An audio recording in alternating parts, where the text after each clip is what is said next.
Hi everyone, it's a pleasure to be here and thank you Barkha for having me. Always a pleasure to have you at We the Women. And pleasure meeting you too. I think the easiest way, first I would like to say was my confidence. The toughest thing which took me long, not forget, not forgive, but put it behind me and move forward was the abuse I faced by my father as a child. Because I think when a child is abused, it scars the child for life. And it's not about a girl or a boy, any child for that matter.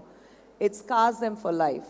And not many people are able to come out of that. And how old were you, Khushbu, when you faced and experienced this abuse? Your mother was abused by him as well. You were a little child.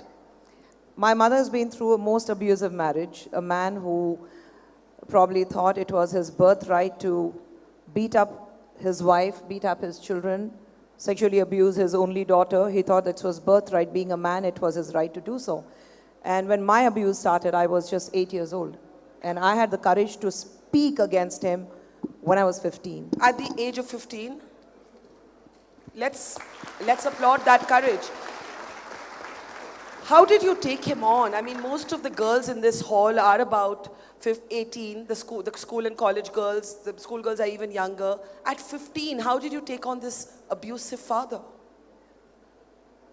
I think I reached a stage where I had to stand up against him because he kept on abusing me with just one thing, that if I opened my mouth, then he would abuse my mother and my other 3 older brothers more.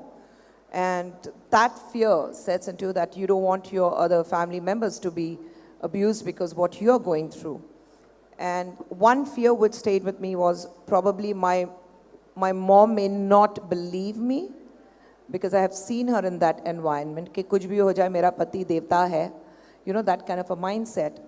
But at 15, I thought that was enough. And when I started revolting against him, rebelling, at the age of, I was not even 16, and he just left us with whatever we had, and he left us literally in a lurch with, we didn't know where the next food is going to come from, and he just left us and went. So I think that courage, I got it because I was confident about myself that I could do it, and as a woman, as a young girl rather, I thought it was enough and I have to stand up against it. And I'm glad I did, because had he been part of our family, I wouldn't have reached so far. I wouldn't have had the courage to fight all the other odds what I have, because if I could fight against a man at home, I think I could manage the world very easily. Amazing.